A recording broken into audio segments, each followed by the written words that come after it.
Hey everybody, welcome back to another episode of the Mr. Productivity Podcast. Before I introduce my guest today, please head on over to my website, mrproductivity.com, M-I-S-T-E-R, mrproductivity.com, because when you sign up for my free email newsletter, you can get a free, no obligation 45-minute call with me, mrproductivity.com.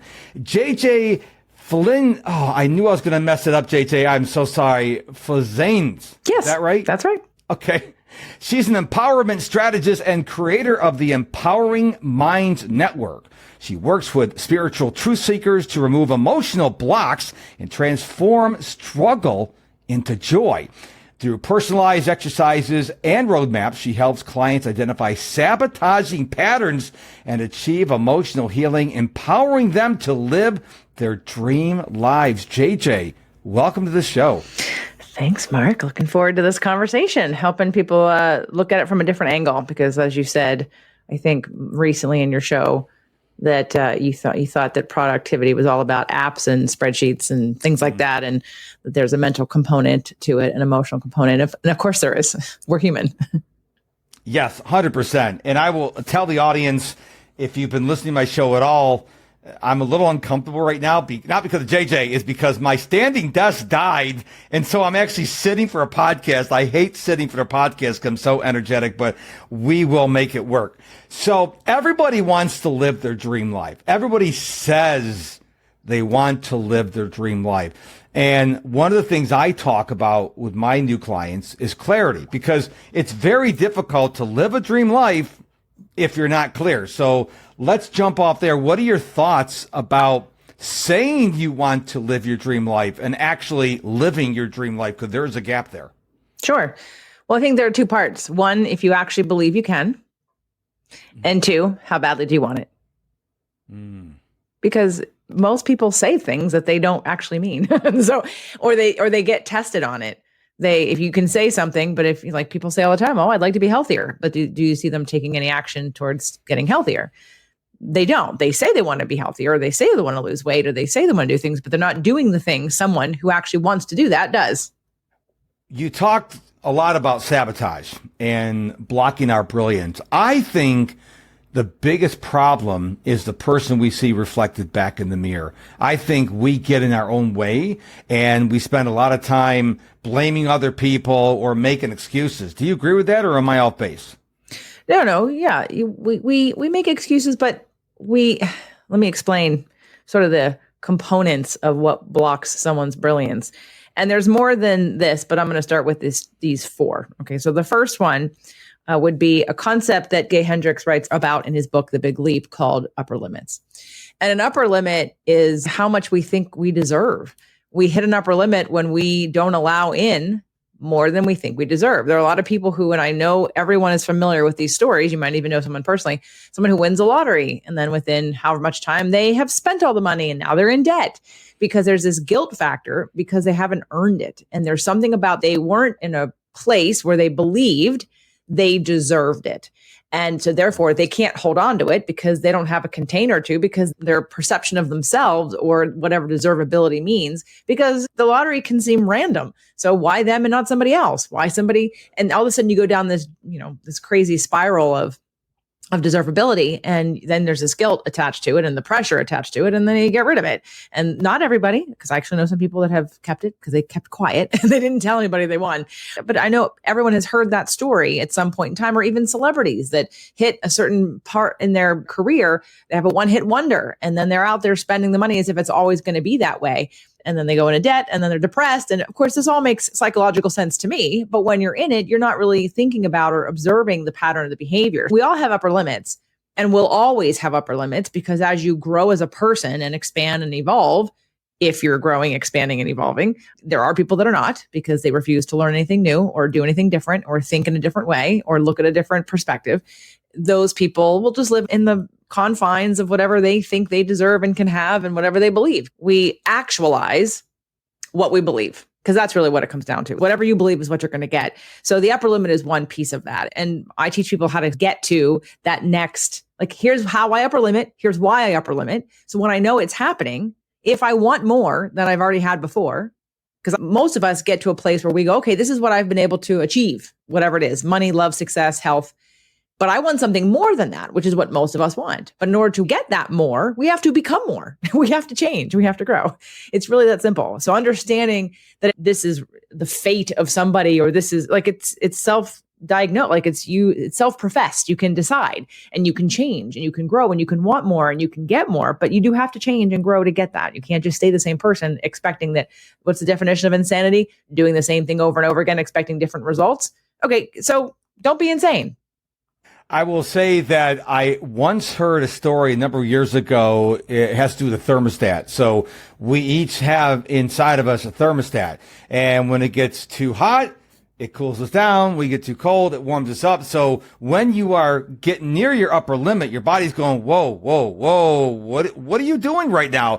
And it wants you to go back to comfort. That's why one of my favorite quotes of all time is by Steve Harvey. He said, if you ever want to be successful, you got to get comfortable being uncomfortable. Mm-hmm. And if you look at everybody who is successful in the world across every industry, they got uncomfortable. I mean, look at The Rock. This guy is built like a rock because he doesn't hope for his muscles.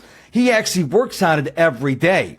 And I just want to encourage people that when you start feeling uncomfortable, that's not the time to quit. That's the time to go all in. Absolutely.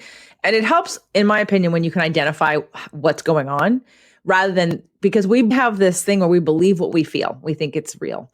And it is real in terms of you're having an experience, but you're having an interpretation. If you can take a broader perspective and be an observer, then you can identify the pattern and go, oh, this is me upper limiting. And there are several ways people upper limit. Worry is the number one, of course. Criticism and blame, getting sick and getting hurt. These are just some of the ways people upper limit themselves.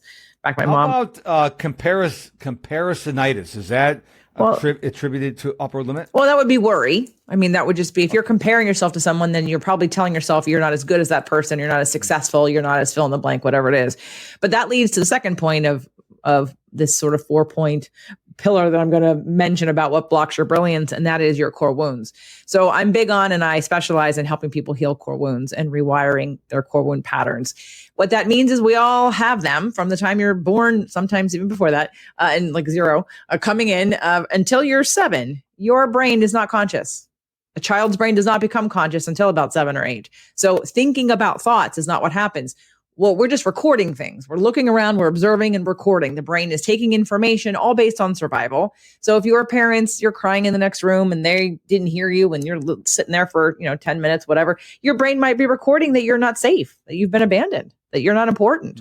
And this isn't a choice. You can't rationalize with a 5-year-old about what their brain is recording. It's just recording. So these beliefs become our wounds. They become how we believe we are in the world, who we are. And I, as a business owner and coach also, I have to say that your core wounds will affect your success, but absolutely it'll affect your upper limits and what you think you deserve. And it'll affect your health, your relationships, how you deal with money, because it all comes down to, I don't even know how many there are. I have a list of maybe 20 or less different core wounds. But if you believe that you'll always be abandoned, then you're probably gonna have PTSD every time someone doesn't return your call or every time a client leaves. Like these are real issues that will literally show up in your business as mirrors and reflections about what's going on inside of you. And most people go to therapy. I'm not a fan generally.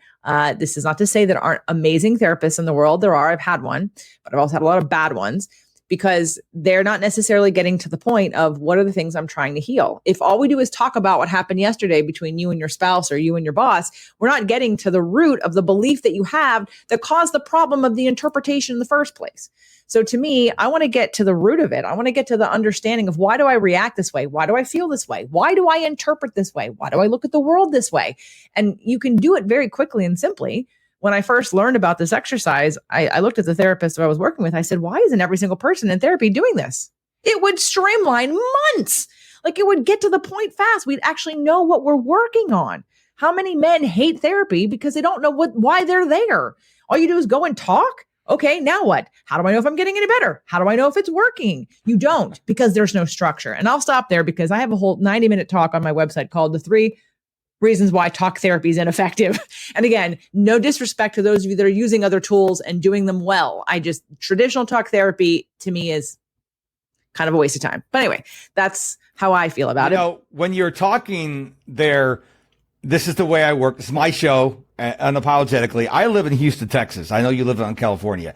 And we have fire ants here in Houston. If you don't kill the queen, you don't kill the mound. So there's a lot of products out in the market, for example. They just, put it on top of the ground and it just kills the surface ants. And what you're talking about, core wounds, is you got to kill the queen. You got to get to the root because the queen is the root. If you want to kill weeds, you can't put something on the surface. You got to kill the roots. Otherwise, you're going to spring back up again. So that's my not as smart as JJ analogy and putting it to more real life to people who are maybe down in the South, because everyone down here knows. I don't know if you have fire ants in California, but fire ants are pretty nasty here in Texas. That's a very good question, whether we have them or not. If we do, it's not to the degree that you have them, because I would know that, right? But I do love that analogy because I also use the weed. If anybody gardens, you understand that if you clip off the head of the weed, it will grow back because you didn't pull it out from the root. So it's the same thing. Yeah. 100%. Okay. So we got upper limits, number one, on blocking your brilliance. And number two is core wounds. So what is number three? So Dr. Jill Bolte Taylor wrote 2 books. The first one was I can't remember the name of it right now, but the second one is the whole brain living. She had a stroke, and she was a brain anatomist, and so she studied the brain because her brother was diagnosed with schizophrenia, and she wanted to understand how the brain worked, the anatomy of the brain, all the things. And so as she started to have this stroke, My Stroke of Insight, that's the name of the first book. My Stroke of Insight. As she's having her stroke, she was like, "Oh my God, okay, great, yay! I get to study from strokes from the inside." Within 8 years of recovering from that stroke, she learned that the brain has different characters, different parts. Is she the lady that did that really big TED Talk? She did, yes. Oh, okay. I knew what that is. Yeah. Okay. So her second book, Whole Brain Living, covers the characters of the brain and how we can work with the characters of the brain. So most people don't understand that. They think they have a right brain and a left brain, which we do. But actually, anatomically, there are 2 parts to the right and 2 parts to the left. We have our thinking brain and our feeling brain. So she created characters. And again, Whole Brain Living, I interviewed her twice. I did a whole workshop based on this work, Awaken Your Dream Life. But you can, read Jill's book and learn more. But basically, each character represents either the thinking brain or the feeling brain, and then how the left and right differ with how we look at the world. So for instance, I in one of my programs, one of my clients really had the goal of wanting to get rid of what we call her character 2. And I kept saying, you're never going to get rid of your character 2. Like that little voice in your head that tries to keep you safe. The voice that upper limits you. It's that voice. It possibly is the voice of your parents. It created the core wounds. But understanding their role, that the role is to protect you, that the role is so that you don't die, you can decrease the amount of time you pay attention to or consider what character 2 is saying. We get into these spirals and we think it's just us because we don't understand how different parts of our brain act differently for our growth, for our survival, for our thriving. And so we get too much power to the worry because if we believe what we think, oh, I'm worried. That must mean there's something bad happening. We don't understand that it's us just trying to protect ourselves from dying, from being embarrassed, from annihilation, whatever your fear is, right? And then we get to go, okay, is that a real fear? If it's not a real fear, then it's a story that keeps me small and keeps me upper limiting and keeps me believing whatever the core wound is trying to tell me, that I'm not good enough, not smart enough, not resilient enough, not pretty enough, not skinny enough, whatever. So it's another way to look at how our brain works and to strengthen that. There's so much research about how to open up new neural pathways and create neuroplasticity, which is needed to overcome upper limits, which is needed to overcome and to rewire core wound patterns. But if we think it's an all or nothing, it's never going to be an all or nothing. So being able to identify the different characters, if you will, of who you are, and then look at balancing them out differently. Like your right brain character 3 is about emotion and experience, emotion and fun. Like your character 3 is like the fun kid who wants to just do nothing but play in the sand all day. We all need that. And that's a part that a lot of people need more than others because maybe some people live in that. In fact, I have a client who was in my mastermind last year. She's a good friend and she's in my newest program. And she's someone who lives in her character 3 and her character 4, which makes her not very in her own business. She doesn't do anything. She's not even interested.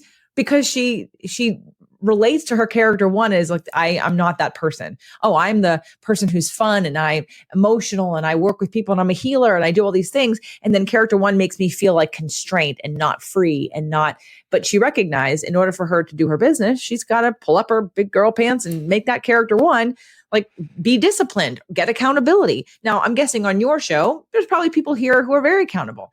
They may be too much in their right brain. And then they wonder why they're sick or tired or burnt out because they're not in their right brain enough. Their creativity's been cut off. I was just going to ask you, because this lady is in 3 and 4, but it could be just as detrimental if you're 1 and 2 all the time, because you mentioned the word balance. I think we need to have balance. Right. And that is part of looking at what's blocking your brilliance. If you're someone who tries to use your head all the time and you're not connected to your emotions, you're never going to come up with that brilliant idea because your creativity does not live in your brain. It lives in your subconscious, which is in your body. So to tap into it, you got to tap into 3 and 4. Okay. Yeah. So, and then number 4, and again, I probably could come up with a couple more, but number 4, because I did a presentation on this too, is looking at nutrition. Looking at how we support our body, like our fuel, right? And it could just be self-care. But I'm going to leave self-care in the brain balance, because if you're in character 4, you're meditating. If you're in character 3, you're playing. So that is part of self-care and balance. But then we have to look at how we fuel our bodies. And if we have, because things like inflammation, which most people have, gut dysbiosis, which everybody has. I mean, I'm hard pressed to find 2 or 3 people that literally have perfect digestion and gut flora. Most of us think bloating and gas are normal. They're normal, but they're not healthy. And they're indicators of your gut being off. So because the gut fuels the brain and the neurotransmitters and your hormones and everything else, it creates energy. If your gut's off, if you have inflammation and dysbiosis in your gut, your body isn't optimal. So what's blocking your brilliance is your physical vessel isn't being able to keep up with potentially what you're here to do in the world. As you're thinking about their nutrition and taking care of our bodies, one of the things I do, I'm 59 years young, and what I like to do is ground every day. I think this is something that people don't understand the power of it, because it does help with the inflammation. I'm a daily runner. And so what I do before I go for my run, I will go out and ground for 5 to 10 minutes. And then usually after lunch, I go outside. Again, it's a lot of sun here in Texas most time. And I will just be out there in my shorts, bare feet on the ground, soaking up the vitamin D from the sun. And it makes me feel great. But people who tell me, well, I don't have time. You don't have time to go outside for 10 minutes to put your bare feet in the ground, to go get some sun, to drink more water? I mean, these are simple things. And so one of the things I really cringe is when people make excuses. I can't do that. I can't do this. We're not talking about hiring, for example, Tony Robbins for an hour coaching. It costs $1 million. You can go outside in your backyard and go barefoot. The coldest I ever grounded, by the way, outside was 27 degrees. We do get some cold weather sometimes here in Houston. No excuses. I put blankets over my feet so my bare feet are touching the ground. I can tell you, some people think it's a myth. I can tell you grounding works. I mean, I don't, like, my legs don't turn colors unless it's really cold outside, but I can feel the inflammation leaving my body. It's been proven by science. But when we live in a society where people immediately want to go to pharma. Well, why don't you go get some sun? Why don't you go get some fresh air? Why don't you go take a walk outside? Why don't you use pharma as a last resort instead of a first resort? And that's something I'm a really big fan of. Pharma has its place, but I don't think it should be the first thing in most cases. I think taking care of yourself, like you said, nutrition, eating well, getting outside, I think we should start there first and see if that takes care of our problems of if we're lethargic, we're not taking care of our body, which means we're not going to be productive. Absolutely. Right. We need energy to do things, and energy can be drained in many ways. The first one being physical, but also there's emotional. If people are emotionally drained, if they're depressed, if they're anxious, if they're constantly worried, if they don't have hope, if they are a victim, those are all very draining energies that are not going to help you. And then if you try to do something on top of that, you're not going to have a very good result, because it's fueled by, there's only really 2 energies that fuel what we do. It's fear and love. It's that simple. So you're either acting out of fear and anxiety. And sometimes, unfortunately, in business with business owners, you think that you're being fueled by something passionate, but you're not. You're fueled by anxiety and survival. And what if I don't do this, and FOMO, and I have to do this? And then there's I'm a workaholic because I'm making money, right? So again, that goes back to the balance and the belief, which, at the end of the day, if you just want to tap into two things, is this being fueled by love, or is this being fueled by fear? And if fear is anything about scarcity, anything about scarcity in any way, shape, or form, then it's fear. And that will wear you down. That will absolutely put you in a state of possibly being burned out, because then it's going to feel hopeless. Because if you never get to a solution, if you never get to a resolution that brings joy and peace and love and excitement and passion, then you're going to wonder why you keep doing this. So I live by the 3-2-1 methodology, and I'm going to go backwards. Instead of going 3-2-1, I'm going to go 1-2-3. So an hour before bed, I'm going to bed at 8:30 every night, and I'm up at 4:30 every morning. No more electronics. For the most part, I'm not perfect. Sometimes I do check my phone. 2 hours before bed, no more drinking water. And 3 hours before bed, no more food. And that's when I cut off stress. Stress is going to happen in our life. So if my wife wants to have a discussion, I'm like, okay, is this about the house burning down tonight? If it's not, let's wait till tomorrow. Because when I was stupid enough to start an argument with my wife too close to bedtime, guess what? I can't sleep, because now my brain is racing. So I think we need to have a bedtime routine. And one of those things is, even if you have kids, find a way to is this crucial, or can we talk about it in the morning? Because when you are allowing yourself to be stressed, whether you're watching the news or having a fight with someone, it's going to affect your ability to get a good night's sleep, which is going to affect your energy the next morning, so you won't be as productive as you might want to be. Yeah, I have a tool even to help with that idea of stress, because stress is perception. Stress isn't real. Stress is how we interpret things. You may say, oh, well, this is really stressful. Well, but for someone else, it may not be stressful at all. So the difference is perception. That's a really good point, because, we're talking about nutrition, and you may say, oh, I can't stand the taste of apples. I'm like, oh, I love apples. Again, same piece of fruit. You look at it one way, I look at it another way. So I never thought about that. Stress is perception. Just like, what was that? Eleanor Roosevelt said, no one can make you angry. Correct. You choose to be angry. Well, people would say, no, I don't choose to be angry. I have a reaction that I'm angry, but I don't understand it. And so this is, again, sort of the deeper dive into when I've had a lot of male clients in my personal training, as I was kind of retiring from being a personal trainer into dealing with just emotional stuff, really, in business.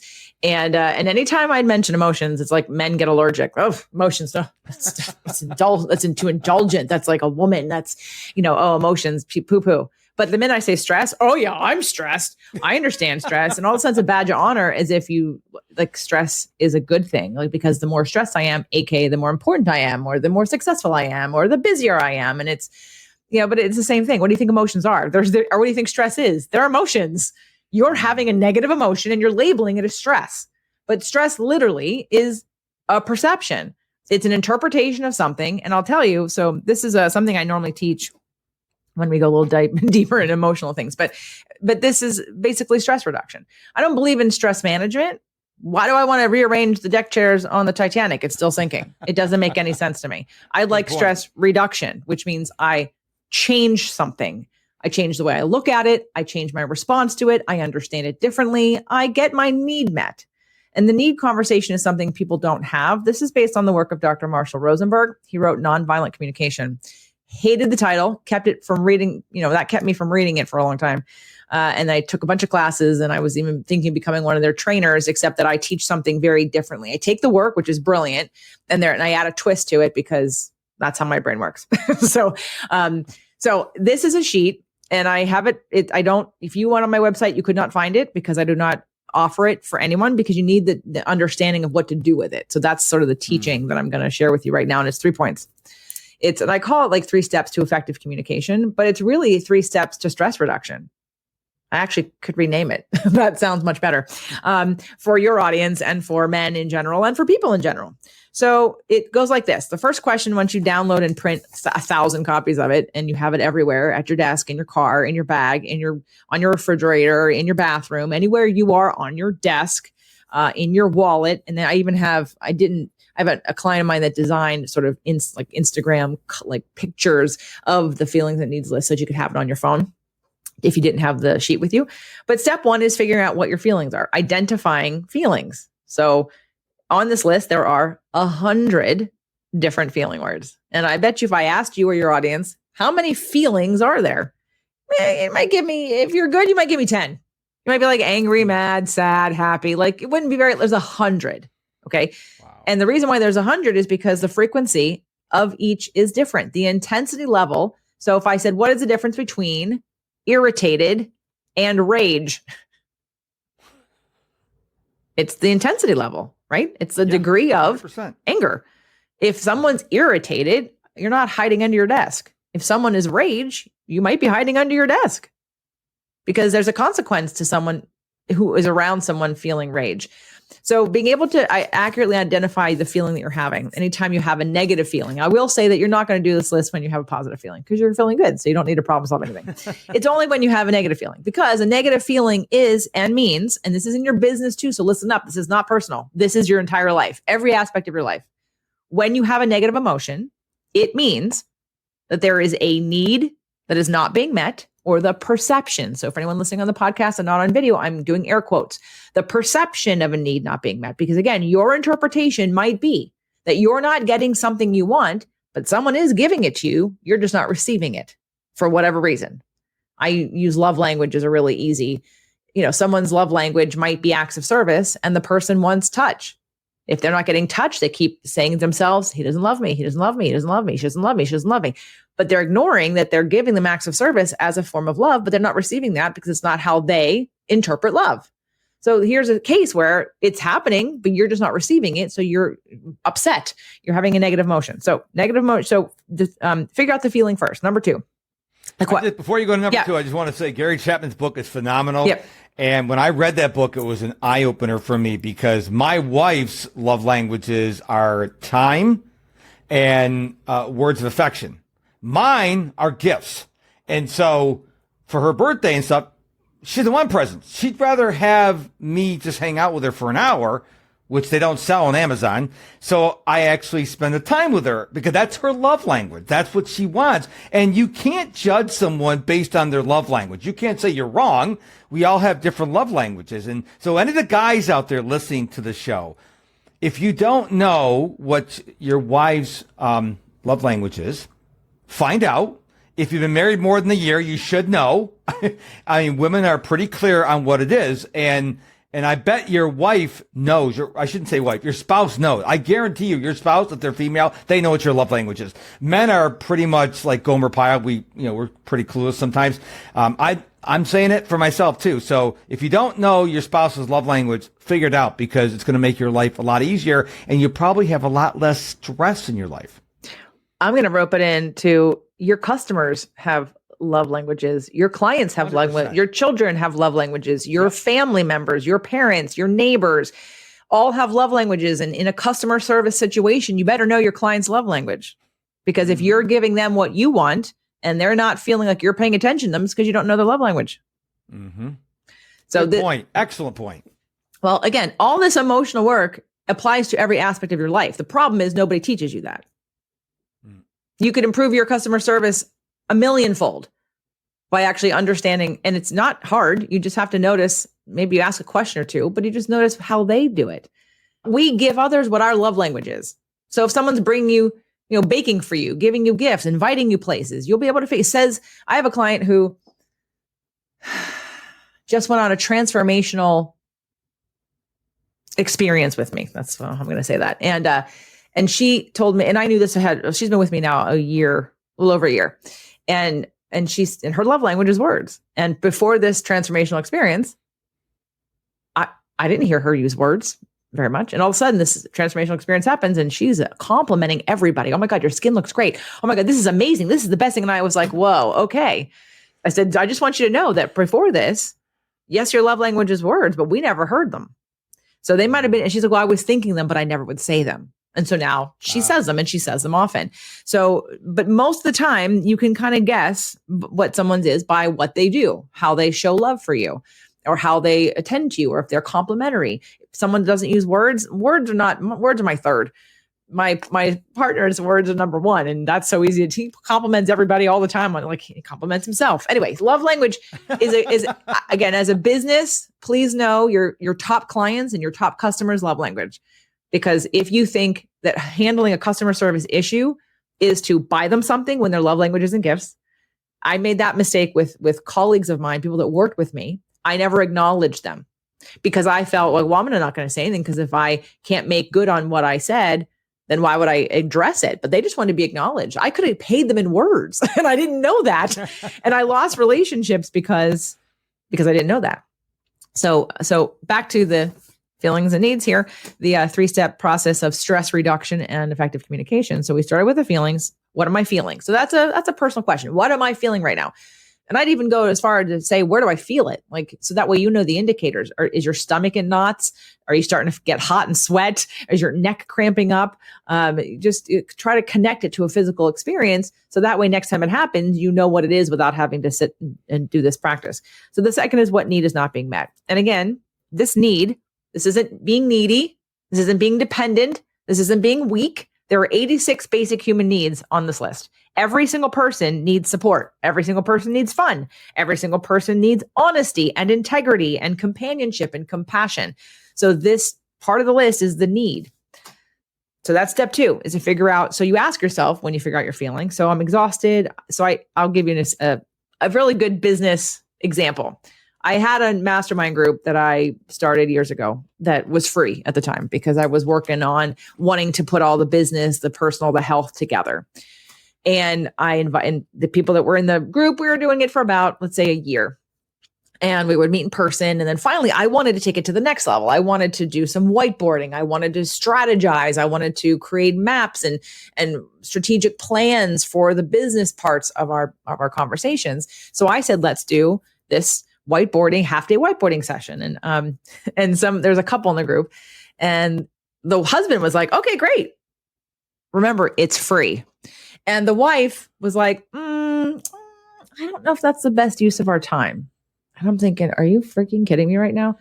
It's free. You try it, you don't like it, you don't do it again. Why would you not want to spend time working on your business with people that could help you or could at least give you some feedback, whether we're your customers or not? Anyway, to me, it was ridiculous. And I came home from that meeting and there was an email that basically said, I don't think this is a good use of our time. So I was not in a good space with that. And I was looking at this list because I really didn't know how to process what just happened. I'm like, okay, what am I feeling? I really didn't know what I was feeling. I'm like, okay, what am I feeling? Well, I'm kind of feeling, I'm irritated. I'm a little frustrated. I'm sad.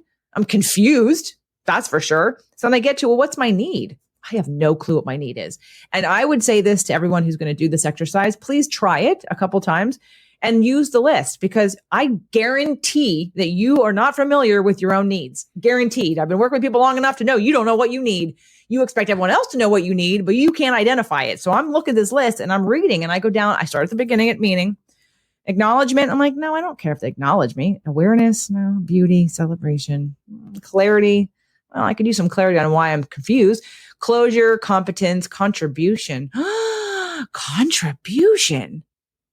I didn't even know I had that need to contribute. So all of a sudden I'm like, okay, I have a need to contribute. That resonates. Yes, that is what my need is. Okay. Step 3 is to create strategies, more than 1, 2, 3, 4, whatever. Strategies to get the need met. And here's the most important part. That does not require anyone else to be different. So you may be thinking, well, if you need contribution and these people don't want to do it, what are JJ's strategies to get her need met? I'm like, well, first of all, I have an old financial wealth teacher of mine who used to say, don't sell a lawnmower to someone without a lawn. So in this case, I'm looking at this couple going, well, I don't need to sell it to you. You don't want it. Let me go find somebody that wants it. All of a sudden, my brain started like being creative about all the ways I could contribute, because I know there will be people out there who would like some free mentorship about how not to make the same mistakes I did in my business, and to have somebody mentor them through some of the beginning stages of entrepreneurship and all the things that we were talking about. So I went from frustrated, confused, and sad to clear and now feeling motivated, passionate, and excited about now creating and being very clear about what I was going to do about that. So again, and I have to repeat that third step about the strategies, because here's where most people go wrong. They go, oh, I need her to, I need him to. No, and no. It cannot depend on anyone else. Your need is your need. Now, other people can help you with that need, like companionship. If you are a single person, you may say, well, I can't be my own companion. Well, I would argue, yes, you can. You could be quiet. You could meditate. You could be with yourself. You could learn more about yourself and give yourself the flowers. Go out dancing. Take yourself out to a movie. Take yourself out to dinner. You can be a companion for yourself. But if you would like human connection, you find friends, coworkers, people that you like, and start putting on the schedule once a month, a weekend out or a night out or something with somebody. Invite people to spend time with you. You don't have to rely on one person. Make your husband, wife, spouse, whatever child be that companion. Oh my gosh, I can't even imagine being the object of that. That would feel so not free because you're relying on me to get your need met. No. So you really want to, this is a very simple exercise, but I'm going to tell you right now, it is the hardest. I take people through year-long programs, sometimes 2 and 3 long, and I still have to keep coming back to what's the feeling and what's the need. I don't care what the topic is. No topic it will not apply to this. This will apply to every single topic in every single situation. Your clients, I taught this to a business, and they saved hundreds of thousands of dollars on lawyer fees, because instead of when a customer would call to complain and the husband would lawyer up because he was ready to fight the complaint, I'm like, what's your client's needs? All of a sudden they started listening differently. And all of a sudden their client was happy with what happened. And they never needed to have a lawyer. They saved hundreds of thousands of dollars in customer service because they weren't reactive to a complaint. They actually listened for what the customer's need was and then figured out how to try to help them get that need met. Wow. Like I told you in the beginning, this podcast is geared toward leaders of small to medium-sized businesses. If anybody's listening to this conversation or watching it and you go, well, how does this apply to me? You need to go back to the beginning and listen to it again, because what JJ shared with us over the last 37 plus minutes is gold. I mean, she talked about blocking your brilliance. She talked about 4 things, and she talked about 3 steps to stress reduction. Everybody who's a human being can benefit from those 7 things she gave us on the show today. But JJ, before I ask you where we can find you online and find out more about you and work with you, I want to ask you this question. Is there anything else you want to share with the audience? I mean, you gave us a ton of information already, but is there anything else you want to make sure that you didn't leave this episode with and you didn't tell the audience what was on your heart? I would just encourage people to look within more to how you're creating your reality through your interpretation, through your core wounds, through the things. And you don't have to know all those things. In fact, if you walk away with anything, just download this. And I didn't give you that link yet. And I'll say it here, but then you can put it in your show notes. It's jjflizanes.com/feelings list, because you will not go to my website and find this. Because like I said, it needs explanation. You need to know what to do with it when you get it. I don't want people downloading it and going, well, now what? So it's only after I teach it do I then share where to get it, and you can download it for free. But, just this, if you focused on this in all the areas, in fact, I work with people that I'll just start with, they're not the happiest they can be. They don't know why. I said, okay, great. Without a scenario, just go to the needs list. Just go to the needs and circle every need that's not being met that you want to have met. Now, if you don't care about beauty and you don't care about, procreation, then you're not going to circle that. But look at the needs list. Just start there, and then it'll give you a map. It'll create a place for you to start on how to create or stress reduce and to get your needs met, so that you can check off some of these boxes, and all of a sudden you can have the things in your life that you didn't even know you need. but somehow your subconscious knows you need them. And so you might be telling a story or being in pain or having excess stress for no good reason. This is a tool to reduce your stress. This is a tool to increase your business and customer service. This is a tool to increase the relationships in your life. And there is no part of this that will not benefit you with your children. Oh my God, please, with your children, give them the list and walk through it with them. Help them identify their own needs.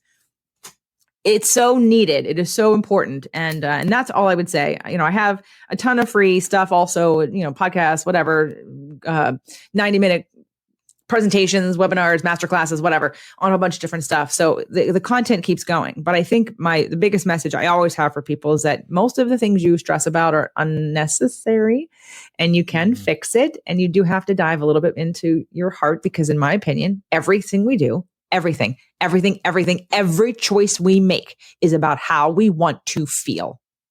Your feelings drive every decision that you make. And if you don't think your feelings matter, check it again.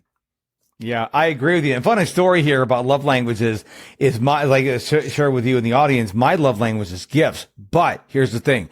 I'm an only child. My parents are both deceased. But when I was growing up, they made my birthday so special. And my wife took a couple of years to understand this. It's not just the presents. I want them bought ahead of time. On Christmas, I'm one of these people. I love Christmas, another great holiday when I was growing up.